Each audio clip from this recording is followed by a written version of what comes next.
안녕하세요. 행복한 습관 TV와 함께하는 여러분, 오늘도 건강한 하루 보내고 계신가요? 여러분은 장 속 세균이 우리 나이를 되돌릴 수 있다는 사실 들어보신 적 있나요? 혹시 거울을 보면서 언제부터 이렇게 늙었나 하는 생각이 드시나요? 그런데 놀랍게도 최근 연구에 따르면 장내 미생물이 노화 속도를 조절하고 건강 수명에 큰 영향을 준다고 합니다.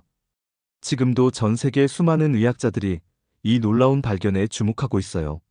실제로 하버드 의과대학의 최신 연구를 보면 장내 미생물 균형이 잘 잡힌 70대가 그렇지 않은 50대보다 생물학적 나이가 더 젊다는 충격적인 결과가 나왔습니다. 네.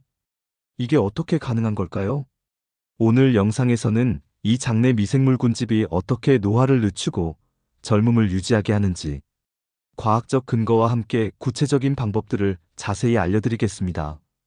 특히 50대 이상 시니어 분들이 바로 적용할 수 있는 실용적인 방법들을 중심으로 말씀드릴 예정이에요.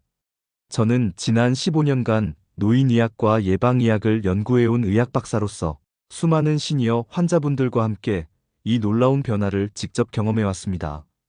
실제로 제 클리닉에서 장내 미생물 균형 개선 프로그램을 시행한 결과 참가자의 85%가 3개월 만에 만성 피로가 줄고 소화 기능이 개선되었으며 심지어 혈압과 혈당 수치까지 좋아지는 놀라운 결과를 보였어요. 먼저 구독과 좋아요, 공유 한번 부탁드릴게요. 여러분의 건강한 노후를 위해 정말 중요한 내용이니까 꼭 끝까지 시청해 주시고 주변 분들에게도 많이 알려주세요. 그럼 이제 본격적으로 시작해 볼까요? 장내 미생물이 어떻게 우리 몸의 시계를 되돌리는지 그 놀라운 비밀을 하나씩 파헤쳐 보겠습니다. 먼저 가장 중요한 첫 번째 효과부터 말씀드릴게요. 바로 염증 억제 효과입니다. 여러분, 노화의 가장 큰 적이 무엇인지 아시나요? 바로 만성 염증이에요. 우리 몸에서 조용히 하지만 꾸준히 일어나는 염증 반응이 세포를 손상시키고 노화를 가속화시키죠. 2022년 면역학 분야 최고 권위지인 프론티어스 인 이뮤놀로지에 발표된 연구를 보면 정말 놀라운 결과가 나와 있어요. 장내 미생물 균형이 잘 잡힌 사람들의 혈액을 검사해 보니 염증 지표인 시반응성 단백질과 인터루킨 6 수치가 일반인보다 무려 40%나 낮았습니다. 이는 심혈관 질환과 치매 위험을 크게 줄인다는 의미예요. 실제 사례를 하나 말씀드릴게요. 제 환자 중 한 분인 72세 박 씨의 경우를 보면 처음 내원하셨을 때 만성 관절염과 혈관 염증으로 고생하고 계셨어요. 그런데 6개월간 장내 미생물 개선 프로그램을 진행한 후 염증 수치가 정상 범위로 돌아왔고 관절 통증도 현저히 줄어들었습니다. 본인도 깜짝 놀라실 정도였죠. 하버드 헬스 퍼블리싱에서 발표한 자료에 따르면 장내 유익균들이 생성하는 단세지방산이라는 물질이 염증을 직접적으로 억제한다고 해요. 특히 부티르산이라는 성분은 장벽을 강화해서 독성 물질이 혈액으로 들어가는 것을 막아줍니다. 이를 전문 용어로 장누수증후군 예방이라고 하죠. 여기서 중요한 점은 이 과정이 어떻게 일어나는지 이해하는 거예요.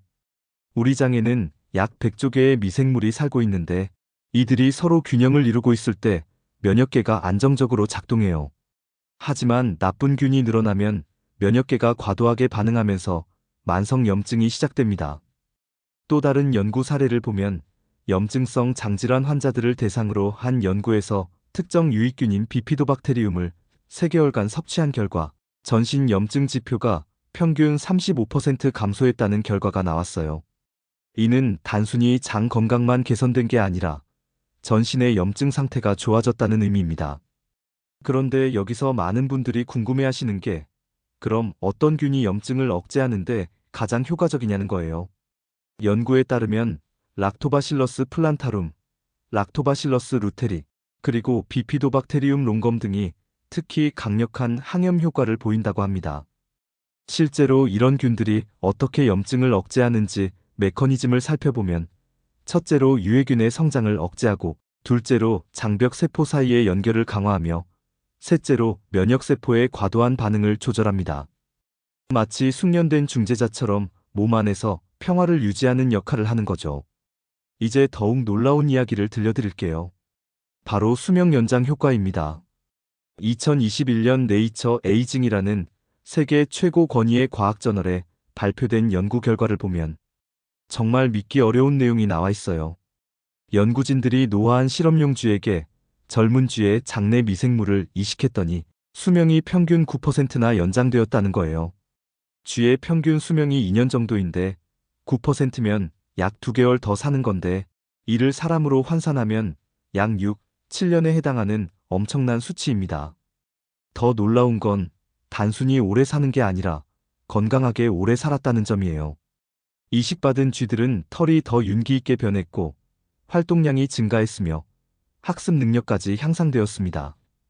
마치 젊음을 되찾은 것 같은 변화였죠. 그럼 이런 변화가 사람에게도 적용될 수 있을까요? 다행히 인간을 대상으로 한 연구들도 점점 늘어나고 있어요. 이탈리아에서 100세 이상 장수하시는 분들을 대상으로 한 연구를 보면 이분들의 장내 미생물은 일반인과 확연히 달랐습니다. 특히 아커만시아 뮤시니필라라는 균의 비율이 일반인보다 5배나 높았어요. 이 균은 장벽을 건강하게 유지하고 혈당 조절을 도우며 염증을 억제하는 다양한 기능을 가지고 있습니다. 실제로 이 균의 비율이 높은 사람일수록 당뇨병과 비만, 심혈관 질환 위험이 현저히 낮다는 연구 결과도 있어요. 제가 직접 경험한 사례를 하나 더 말씀드릴게요. 78세 김씨 할머니의 경우 처음 오셨을 때 혈당 조절이 안 되고 만성 피로에 시달리고 계셨어요. 그런데 장내 미생물 검사를 해보니 유익균 비율이 20%도 안 되더라고요. 정상인의 절반 수준이었죠. 그래서 개인 맞춤형 프로바이오틱스와 함께 식단 조절을 시작했어요. 6개월 후 다시 검사해보니 유익균 비율이 60%까지 올라갔고 혈당도 안정되고 활력도 크게 향상되었습니다. 무엇보다 본인이 10년은 젊어진 기분이라고 표현하셨어요. 수명 연장과 관련해서 또 하나 중요한 메커니즘이 있어요. 바로 텔로미어 보호 효과입니다. 텔로미어는 염색체 끝에 있는 구조물인데 세포가 분열할 때마다 짧아지면서 노화가 진행돼요. 그런데 장내 미생물이 생성하는 특정 대사물질들이 텔로미어를 보호한다는 연구 결과가 나왔습니다. 미국 스탠포드 대학의 연구에 따르면 장내 미생물 다양성이 높은 사람일수록 텔로미어 길이가 더 길게 유지된다고 해요. 이는 세포 차원에서의 노화 속도가 늦춰진다는 의미입니다. 이제 정말 중요한 부분을 말씀드릴게요. 바로 인지 기능 보호 효과입니다. 나이가 들면서 가장 걱정되는 게 치매와 기억력 저하인데 놀랍게도 장내 미생물이 이 문제에도 큰 도움이 된다는 연구 결과들이 속속 발표되고 있어요. 장내축이라는 용어 들어보셨나요? 이는 장과 뇌가 신경계, 면역계, 내분비계를 통해 서로 소통한다는 개념이에요. 장내 미생물들이 뇌에 직접적인 영향을 미친다는 뜻이죠. 2020년 셀 리포츠에 발표된 연구를 보면 알츠하이머 환자들의 장내 미생물을 분석한 결과 정상인과 뚜렷한 차이를 보였다고 해요. 특히 염증을 유발하는 나쁜 균들의 비율이 높고 뇌를 보호하는 유익균들이 현저히 부족했습니다. 그럼 구체적으로 어떤 메커니즘으로 장내 미생물이 뇌를 보호하는 걸까요? 첫 번째는 단쇄지방산 생성입니다. 앞서 말씀드린 부티르산 같은 물질들이 뇌열 관장벽을 통과해서 뇌신경세포를 직접 보호해요. 두 번째는 신경전달물질 생성이에요. 장내 미생물들이 세로토닌, 도파민, 가바 같은 중요한 신경전달물질을 만들어내죠. 실제로 제 환자 중 한 분인 69세 이 씨의 경우를 보면 초기 치매 진단을 받고 오셨는데 기억력 저하와 함께 우울감도 심했어요. 장내 미생물 검사 결과 염증성 균들이 과도하게 많았고 유익균은 거의 없는 상태였습니다. 8개월간의 집중적인 장 건강 개선 프로그램을 진행한 후 놀라운 변화가 일어났어요. 인지 기능 검사 점수가 초기보다 30% 향상되었고 우울감도 크게 줄어들었습니다. 가족들도 예전 아버지가 돌아온 것 같다고 말씀하실 정도였죠. 퍼브메드에 등록된 최근 연구들을 보면 특정 프로바이오틱스 균주들이 인지 기능 향상에 특히 효과적이라고 나와 있어요. 락토바실러스 헬베티쿠스, 비피도박테리움 롱검, 그리고 락토바실러스 플란타룸 등이 대표적이죠. 이런 균들이 어떻게 뇌 기능을 향상시키는지 좀 더 자세히 설명드릴게요. 먼저 이들이 생성하는 대사물질들이 뇌의 염증을 억제합니다. 뇌에 염증이 생기면 신경세포가 손상되면서 기억력과 학습 능력이 떨어지는데 이를 예방하는 거죠. 또한 이들 균주는 BDNF라는 뇌율의 신경영양인자의 생성을 촉진해요. 이 물질은 새로운 신경세포의 생성과 기존 신경세포의 연결을 강화하는 역할을 합니다. 마치 뇌의 젊음을 유지시켜주는 성장호르몬 같은 역할이죠. 미국 UCLA에서 진행한 연구도 정말 흥미로워요. 건강한 여성들을 대상으로 4주간 특정 프로바이오틱스를 섭취하게 한 후 뇌 MRI를 촬영했더니 감정 조절과 인지 기능을 담당하는 뇌 부위의 활성도가 크게 향상되었다는 결과가 나왔습니다. 나이가 들면서 가장 크게 걱정되는 부분 중 하나가 바로 면역력 저하죠. 특히 코로나19를 겪으면서 시니어분들의 면역력에 대한 관심이 더욱 높아졌는데 장내 미생물이 면역력 강화에도 놀라운 효과를 보인다는 연구 결과들이 나오고 있어요. 2021년 사이언스 트랜슬레이셔널 메디신에 발표된 연구를 보면 정말 놀라운 결과가 나와 있어요. 65세 이상 고령자 중 장내 미생물 다양성이 높은 분들은 감염 위험이 30%나 낮았다는 거예요. 이는 독감이나 폐렴 같은 호흡기 감염뿐만 아니라 요로 감염이나 피부 감염까지 모두 포함한 결과입니다. 클리블랜드 클리닉에서 발표한 자료에 따르면 우리 몸의 면역세포 중 약 70%가 장에 몰려 있다고 해요. 그러니까 장내 미생물이 건강하면 자연스럽게 면역력도 강해지는 거죠. 실제로 어떤 메커니즘으로 이런 일이 일어나는지 설명드릴게요. 장내 유익균들이 면역세포의 교육자 역할을 해요. 어떤 것이 위험한 병원균이고 어떤 것이 무해한 물질인지 면역세포들에게 알려주는 거죠. 이 과정을 통해 면역계가 더 정확하고 효율적으로 작동하게 됩니다. 제 환자 중 75세 최 씨 할아버지의 경우를 말씀드릴게요. 매년 겨울마다 폐렴으로 입원하실 정도로 면역력이 약하셨어요. 그런데 장내 미생물 개선 프로그램을 시작한 이후로는 3년간 한 번도 입원하지 않으셨습니다. 감기도 훨씬 덜 걸리시고 걸려도 빨리 회복되시더라고요. 노화와 함께 감소하는 T세포 활동도 장내 미생물이 보완할 수 있다는 연구 결과도 있어요. T세포는 바이러스나 암세포를 직접 공격하는 중요한 면역세포인데 나이가 들면서 그 기능이 떨어져요. 그런데 특정 장내 미생물들이 T세포의 활성화를 돕는다는 사실이 밝혀졌습니다.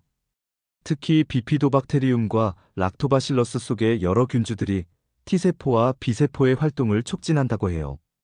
B세포는 항체를 만드는 세포인데 이 세포들이 활발해지면 백신 효과도 더 좋아집니다.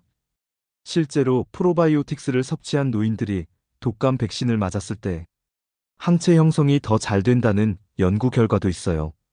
여기서 중요한 점은 장내 미생물의 다양성이에요.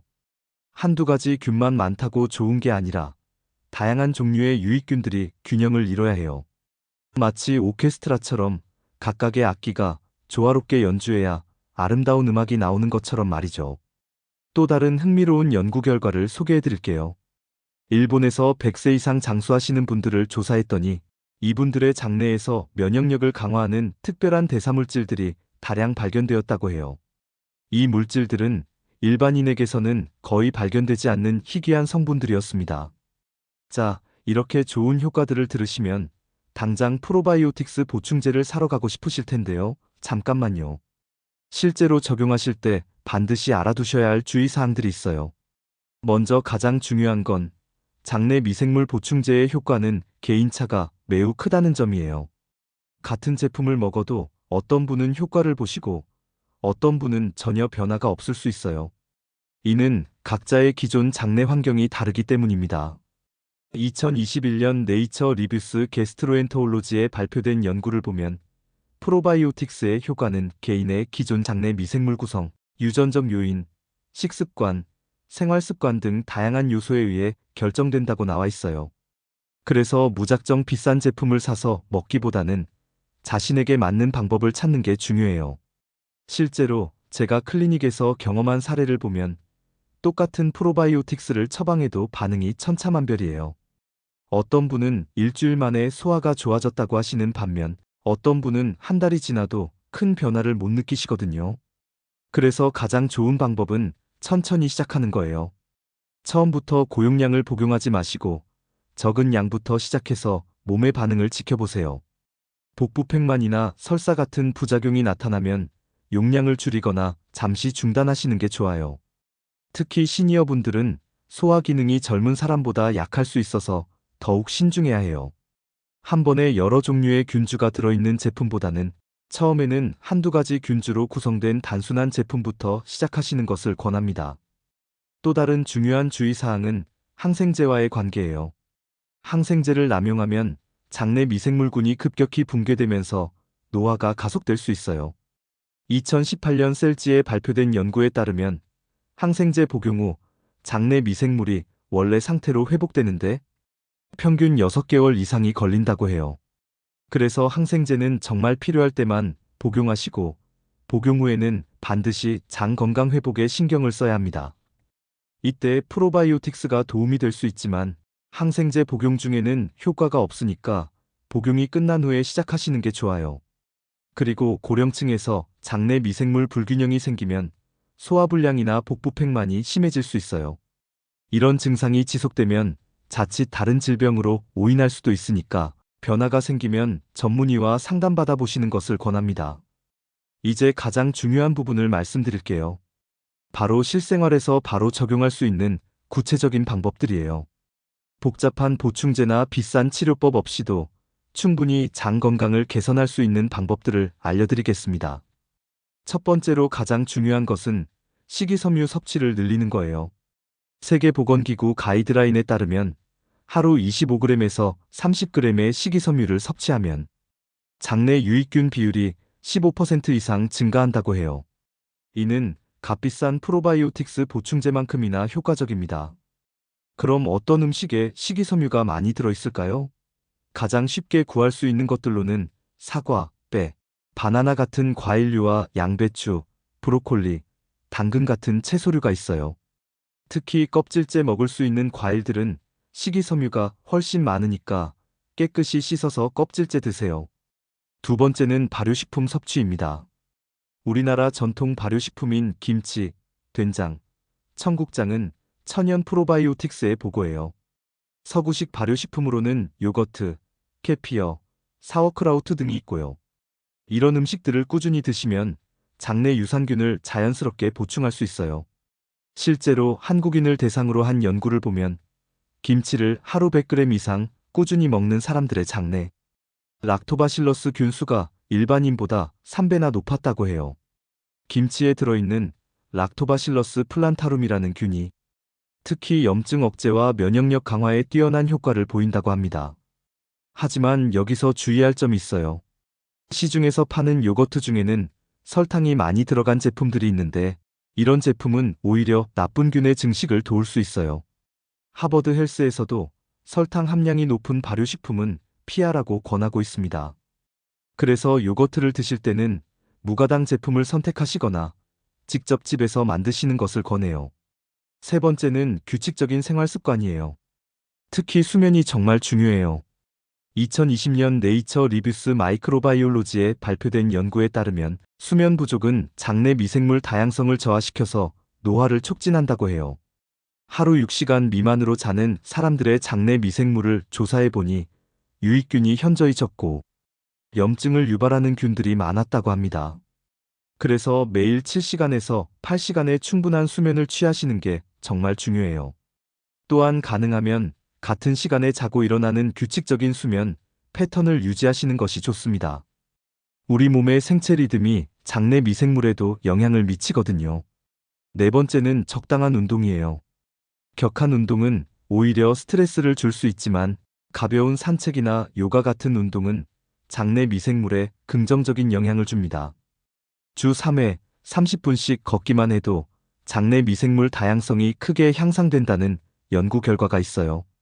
제 환자 중 한 분인 68세 정 씨의 경우 무릎이 아파서 운동을 못하고 계셨는데 실내에서 할 수 있는 간단한 스트레칭과 호흡 운동을 권해드렸어요. 3개월 후 장내 미생물 검사 결과가 눈에 띄게 좋아졌고 소화 기능도 개선되었습니다. 다섯 번째는 스트레스 관리예요. 만성 스트레스는 장내 미생물 균형을 깨뜨리는 주요 원인 중 하나입니다. 스트레스 호르몬인 코르티솔이 지속적으로 분비되면 유익균이 줄어들고 나쁜 균이 늘어나요. 그래서 명상, 독서, 취미 활동 같은 스트레스 해소 방법을 찾으시는 것이 중요합니다. 이제 구체적으로 하루 일과에 어떻게 적용할 수 있는지 말씀드릴게요. 아침부터 저녁까지 장 건강을 위한 완벽한 하루 루틴을 소개해드리겠습니다. 아침에 일어나시면 가장 먼저 따뜻한 물 한 잔을 드세요. 찬물보다는 미지근한 물이 장을 자극하지 않으면서도 장 운동을 도와줘요. 물에 레몬을 조금 넣으시면 더욱 좋습니다. 레몬의 구연산이 소화를 돕고 비타민C가 유익균의 성장을 촉진해요. 아침 식사로는 통곡물 오트밀을 권해드려요. 오트밀에는 베타글루칸이라는 특별한 식이섬유가 들어있는데 이 성분이 장내 유익균들의 최고급 사료 역할을 해요. 여기에 무가당 요거트를 한 스푼 넣고 베리류나 바나나 같은 과일을 올려서 드시면 완벽한 프로바이오틱스와 프리바이오틱스 조합이 됩니다. 실제로 아메리칸 거트 프로젝트라는 대규모 연구에서 이런 식단을 12주간 지속한 결과 참가자들의 장내 유익균이 평균 25% 증가했다고 해요. 이는 2018년 네이처 메디신에도 발표된 공신력 있는 연구 결과입니다. 점심에는 다양한 채소가 들어간 샐러드나 나물을 많이 드세요. 특히 양배추, 브로콜리, 당근, 시금치 같은 십자화과 채소들은 설포라판이라는 성분을 함유하고 있어서 장내 유익균의 성장을 도와줍니다. 여기에 삶은 콩이나 견과류를 추가하시면 단백질과 함께 식이섬유도 풍부하게 섭취할 수 있어요. 오후 간식으로는 사과나 바나나를 추천드려요. 이런 과일들에는 프리바이오틱스가 풍부해서 장내 유익균들의 먹이가 되어줘요. 특히 바나나에 들어있는 이눌린이라는 성분은 비피도박테리움의 증식을 크게 도와줍니다. 저녁 식사에는 우리나라 전통 발효 반찬들을 꼭 포함하세요. 김치, 된장국, 청국장 등은 천연 프로바이오틱스의 보고예요. 여기에 현미밥이나 잡곡밥을 함께 드시면 식이섬유도 충분히 섭취할 수 있습니다. 제가 추천하는 특별한 저녁 메뉴를 하나 소개해 드릴게요. 연어구이의 김치볶음, 된장국, 현미밥 조합이에요. 연어의 오메가3 지방산은 장내 염증을 줄여주고 김치의 유산균은 장 건강을 직접적으로 도와줘요. 된장의 이소플라본은 유익균의 성장을 촉진하고 현미의 식이섬유는 이 모든 영양소들이 잘 흡수되도록 도와줍니다. 잠들기 전에는 캐모마일 차나 따뜻한 우유 한 잔을 드시는 것도 좋아요. 캐모마일에는 장을 진정시키는 효과가 있고 우유의 트립토판은 수면의 질을 높여줘요. 좋은 수면이 장 건강에 얼마나 중요한지는 앞서 말씀드렸죠? 여기서 중요한 팁을 하나 더 드릴게요. 식사할 때는 천천히 꼭꼭 씹어서 드세요. 충분한 저작 활동이 소화액 분비를 촉진하고 음식이 장에 도달했을 때 유익균들이 더 쉽게 활용할 수 있게 해줍니다. 최소 20번 이상은 씹어서 드시는 것을 권해요. 여기서 정말 중요한 경고 사항들을 말씀드릴게요. 좋다고 무작정 따라하다가 오히려 건강을 해칠 수 있는 실수들이 있거든요. 첫 번째로 프로바이오틱스 보충제를 과도하게 섭취하시는 분들이 계세요. 많이 먹으면 더 좋겠지 하는 생각으로 권장량의 2배, 3배씩 드시는 건데 이렇게 하면 오히려 복부팽만이나 설사가 생길 수 있어요. 심한 경우 장내 미생물 균형이 깨져서 역효과가 날 수도 있습니다. 실제로 제 환자 중 한 분은 프로바이오틱스를 하루에 10알씩 드시다가 심한 복통과 설사로 응급실에 오신 적이 있어요. 적당량이 최고라는 걸 꼭 기억하세요. 두 번째는 면역 억제제를 복용하시는 분들의 경우에요. 항암 치료를 받고 계시거나 자가 면역 질환으로 면역 억제제를 드시는 분들은 특정 균주 섭취 시 감염 위험이 높아질 수 있어요. 이런 경우에는 반드시 담당 의사와 상의한 후에 시작하셔야 합니다. 세 번째는 발효식품을 과도하게 드시는 경우에요. 김치나 된장 같은 발효식품은 분명 좋지만 염분 함량이 높아서 너무 많이 드시면 혈압이 올라갈 수 있어요. 특히 고혈압이 있으신 분들은 더욱 주의하셔야 해요. 하루 김치 100g, 된장국 한 그릇 정도가 적당합니다. 네 번째는 당뇨병이 있으신 분들이 과일을 무제한으로 드시는 경우에요. 과일에 식이섬유가 많다고 해서 혈당 조절 없이 마구 드시면 안 돼요. 하루 사과 1개, 바나나 1개 정도가 적당하고 식사 후가 아니라 식사 30분 전에 드시는 것이 혈당 관리에 더 좋습니다. 5번째는 갑자기 식단을 완전히 바꾸시는 경우예요. 오늘 이 영상을 보셨다고 해서 내일부터 식단을 180도 바꾸시면 소화기관이 적응하지 못해서 오히려 문제가 생길 수 있어요. 점진적으로 바꿔나가시는 것이 중요합니다. 예를 들어 첫 주에는 아침에 요거트 하나만 추가하고 둘째 주에는 저녁에 김치를 조금 더 드시고 셋째 주에는 간식을 과일로 바꾸는 식으로 천천히 변화를 주세요. 이제 장내 미생물과 관련해서 많은 분들이 잘못 알고 계신 내용들을 바로잡아 드릴게요. 첫 번째 오해는 프로바이오틱스는 무조건 좋다는 생각이에요. 2021년 네이처 리뷰스 게스트로엔터올로지에 발표된 연구를 보면 프로바이오틱스의 효과는 개인의 장내 환경에 따라 천차만별이라고 나와 있어요. 같은 제품이라도 어떤 사람에게는 효과가 있고 어떤 사람에게는 전혀 도움이 되지 않을 수 있습니다. 실제로 이스라엘에서 진행된 연구를 보면 시중에 판매되는 프로바이오틱스 제품을 복용한 사람들 중 절반 정도만이 실제로 그 균들이 장에 정착했다고 해요. 나머지 절반은 그냥 배출되어 버렸죠. 이는 개인의 기존 장내 미생물 구성이 모두 다르기 때문입니다. 두 번째 오해는 요거트만 먹으면 장 건강이 충분하다는 생각이에요. 물론 요거트는 좋은 프로바이오틱스 공급원이지만 설탕 함량이 높은 제품들은 오히려 해로울 수 있어요. 하버드 헬스에서도 이 점을 명확히 경고하고 있습니다. 시중에 판매되는 많은 요거트 제품들을 보면 100g당 15g 이상의 설탕이 들어있는 경우가 많아요. 이런 제품을 매일 드시면 유익균보다 설탕을 좋아하는 나쁜 균들이 더 늘어날 수 있습니다. 그래서 요거트를 선택하실 때는 반드시 성분표를 확인하시고 가능하면 무가당 제품을 드시기 바랍니다. 세 번째 오해는 항생제 후에 유산균만 먹으면 바로 회복된다는 생각이에요. 2018년 셀지에 발표된 연구에 따르면 항생제로 파괴된 장내 미생물군이 원래 상태로 회복되는 데는 평균 6개월 이상이 걸린다고 해요. 항생제는 나쁜 균뿐만 아니라 좋은 균까지 모조리 죽여버려요. 마치 전쟁터가 된 것 같은 상태에서 새로운 균들이 정착하려면 상당한 시간이 필요합니다. 그래서 항생제 복용 후에는 최소 3개월에서 6개월간 꾸준한 관리가 필요해요. 네 번째 오해는 비싼 제품일수록 효과가 좋다는 생각이에요. 프로바이오틱스 시장을 보면 정말 다양한 가격대의 제품들이 나와 있는데 꼭 비싼 제품이 좋은 건 아니에요. 중요한 건 균주의 종류와 개수, 그리고 자신에게 맞는지 여부입니다. 실제로 김치나 된장 같은 전통 발효식품이 수십만 원짜리 보충제보다 더 나은 효과를 보이는 경우도 많아요. 우리 조상들이 수천 년간 먹어온 음식들에는 그만한 이유가 있는 거죠. 다섯 번째 오해는 장내 미생물은 빨리 바뀐다는 생각이에요. 많은 분들이 일주일이나 한 달 정도면 효과를 볼 수 있을 거라고 생각하시는데 실제로는 최소 3개월은 걸려요. 장내 미생물 생태계는 생각보다 안정적이어서 급격한 변화를 받아들이지 않거든요.